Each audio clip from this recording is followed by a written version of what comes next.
Bienvenidos a este nuevo video del curso de Química Orgánica, donde vamos a estar adentrándonos en el mundo de la química orgánica y en el mismo estaremos hablando sobre la clasificación de las sustancias orgánicas. Las sustancias orgánicas son la base de la vida y comprenden una amplia gama de compuestos que se encuentran en un gran porciento de la materia existente en el universo, desde los organismos vivos hasta los productos químicos sintéticos utilizados en nuestra vida diaria. Durante este encuentro aprenderemos a clasificar de forma genérica a las sustancias orgánicas, exploraremos diferentes categorías de los compuestos orgánicos, desde los hidrocarburos simples como alcanos, alquenos y alquinos, hasta compuestos con funciones más complejas como los alcoholes, aldehídos, cetonos, ácidos carboxílicos, y desglosaremos cada grupo funcional y entenderemos su importancia en la química orgánica, así como analizaremos el concepto de isomería. Además, exploraremos la clasificación de las sustancias orgánicas según el número de átomos de carbono en la cadena y la presencia de heteroátomos. También discutiremos algunas de las aplicaciones más destacadas de las sustancias orgánicas en el campo, como la medicina, la industria, la alimentación, demostrando la relevancia y la versatilidad de estos compuestos en nuestra vida cotidiana. El lenguaje de la química se basa en la formulación de las sustancias. Las fórmulas químicas deben proporcionar como mínimo dos informaciones importantes, y estas son qué elementos forman el compuesto y en qué proporción se encuentran los elementos en dicho compuesto. Los tipos de fórmulas empleados de forma general en la química son las fórmulas empíricas y las fórmulas moleculares. La fórmula empírica es la fórmula más simple posible. Indica qué elementos forman la molécula y en qué proporción están. La fórmula que se obtiene a partir de la composición centesimal de un compuesto. En el caso de la fórmula molecular, indica la cantidad de átomos de cada elemento que compone la molécula. Para conocer la fórmula molecular, a partir de la empírica, es preciso conocer la masa molecular del compuesto. A partir de las propiedades coligativas como presión osmótica, descenso crioscópico o aumento ebulioscópico, podemos determinar la masa molecular. Y a partir de esta fórmula molecular, con una simple proporción. La base para comprender la estructura y clasificación de cualquier sustancia orgánica, primeramente, comprender la estructura más básica de la sustancia, donde solo se presentan los llamados esqueletos carbonados, que es el modelo que vamos a utilizar para explicar la estructura más básica de los compuestos orgánicos, o sea, la secuencia de los carbonos enlazados. Para ello, veremos diferentes formas que pueden adoptar los esqueletos carbonados en la química orgánica. En química orgánica podemos utilizar fundamentalmente tres tipos de fórmulas, y esa se trata de la fórmula condensada o global. Esta expresa el tipo o número de átomos de carbono en la molécula, pero no informa sobre los enlaces. O sea, aquí en este caso no vamos a saber cómo están estructurados los enlaces en la molécula. Y vemos un ejemplo ahí en el pentano C5H12, que es un compuesto formado por 5 átomos de carbono y 12 átomos de hidrógeno. También otro tipo de fórmula es la fórmula semidesarrollada o semiestructural, que en ella se representan solo los enlaces entre los átomos de carbono. Y ahí tenemos un ejemplo del etino o acetileno, que presenta un triple enlace entre los átomos de carbono. También tenemos la fórmula desarrollada o estructural, que en esta fórmula sí se representan todos los enlaces, y tenemos un ejemplo ahí del mismo etino, pero ahora sí se muestran los enlaces entre carbono e hidrógeno, porque ya aquí en este tipo de fórmula, como habíamos dicho anteriormente, se muestran todos los enlaces presentes en la molécula. La forma más básica de representar los compuestos orgánicos es a través como habíamos dicho anteriormente, de los esqueletos carbonados, y vemos acá un ejemplo de un esqueleto carbonado acíclico, o que sin ramificaciones en el primer caso y con ramificaciones en el segundo caso. Claro que las cadenas carbonadas no tienden a ser puramente lineal, sino este tipo de cadena tiene una forma de zigzag. También tenemos el esqueleto cíclico, como podemos ver ahí, del ejemplo de el ciclohexano, el benceno, etcétera, etcétera. Tenemos un ejemplo de esqueleto heterocíclico. ¿Y por qué heterocíclico? Porque es cíclico y la palabra hetero indica que hay un átomo que no es de carbono que está formando parte del ciclo. En el primer caso el oxígeno y en el segundo caso el nitrógeno. Este tipo de compuestos los vamos a estudiar posteriormente a medida que avance el curso.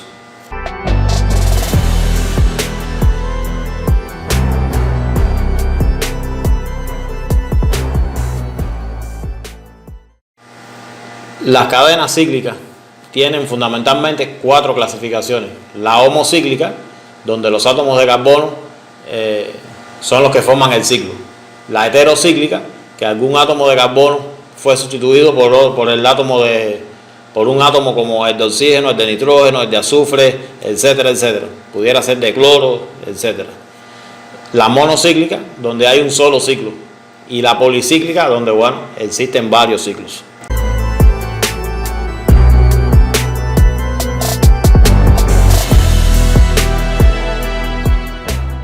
Aquí podemos ver varios ejemplos de cadenas que hemos mencionado anteriormente, pero ya no puramente esqueletos carbonados, sino ya con todos sus átomos y sus enlaces presentes.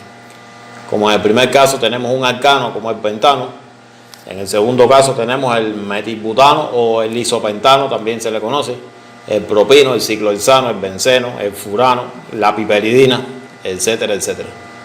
Aunque estos nombres cueste trabajo digerirlo por la altura en que vamos en el curso, a medida que vayamos avanzando se van a ir familiarizando con los mismos.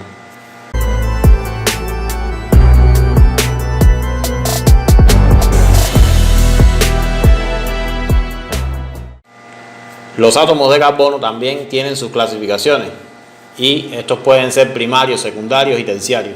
Un carbono es primario si está enlazado con un solo átomo de carbono al mismo tiempo. Secundario si está enlazado con 2 átomos de carbono al mismo tiempo, y terciario cuando está enlazado con 3 átomos de carbono al mismo tiempo, y en el caso de cuaternario, que es cuando está enlazado con 4 átomos de carbono al mismo tiempo. Ahí podemos ver en la columna derecha 4 ejemplos donde muestran estas clasificaciones claramente.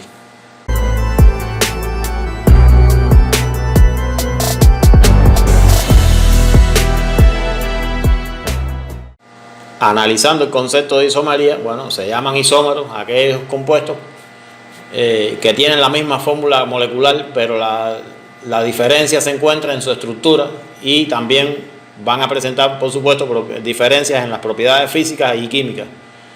O sea, pueden ser entre 2 o más compuestos.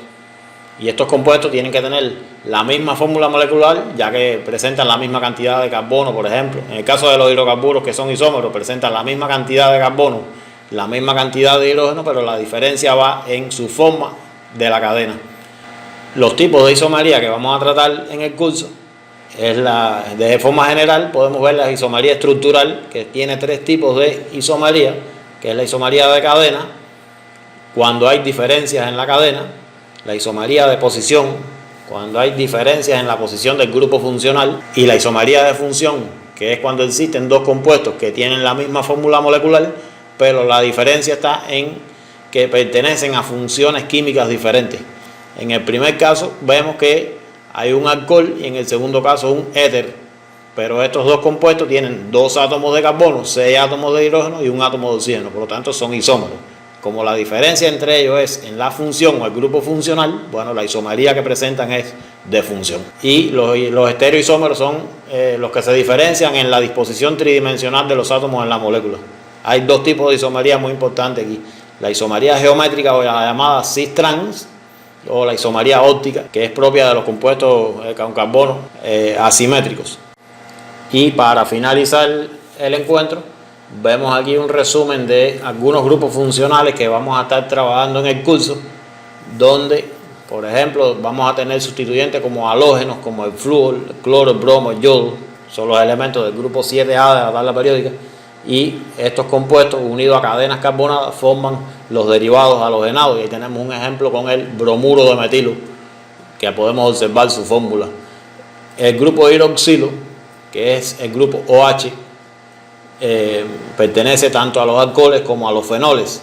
En el caso de los alcoholes es una cadena carbonada unida al grupo OH, y en el caso de los fenoles tenemos el ejemplo del fenol, que es un anillo unido al grupo OH. Carbonilo, que pertenece a 2 tipos de compuestos como aldehídos y cetonas, Y en el caso de los aldehídos tenemos el ejemplo del etanal y en el caso de la acetona, la propanona. Los aldehídos presentan ese grupo carbonilo en un carbono primario, ya sabemos ya cuando un carbono es primario, y la acetona presentan el grupo carbonilo en un carbono secundario, que también sabemos que es un grupo carbono secundario. El grupo carboxilo, que pertenece a los ácidos carboxílicos, y tenemos un ejemplo ahí del ácido etanoico, y es el grupo carboxilo unido al resto de una cadena carbonada. El grupo nitro, que forma los llamados nitrocompuestos, y ahí tenemos un ejemplo como el nitrobenceno con su fórmula. El grupo amínico o amino, que forma las aminas, y ahí tenemos un ejemplo, la etilamina. El grupo diazo, que forma los diazocompuestos, como el cloruro de benceno diasodio, y podemos ver su fórmula. El grupo sulfidrilo, que forma los trioles, como un ejemplo tenemos el metantiolo, y vemos su fórmula a la derecha. El grupo sulfónico, que forma los ácidos sulfónicos, y de ahí tenemos un ejemplo del ácido bencenosulfónico con su fórmula a la derecha. Estas son algunas de las clasificaciones de las sustancias orgánicas y algunos de sus grupos funcionales que vamos a estar tratando. Nos veremos en una próxima clase donde estaremos con un nuevo tema de química orgánica. Hasta la próxima.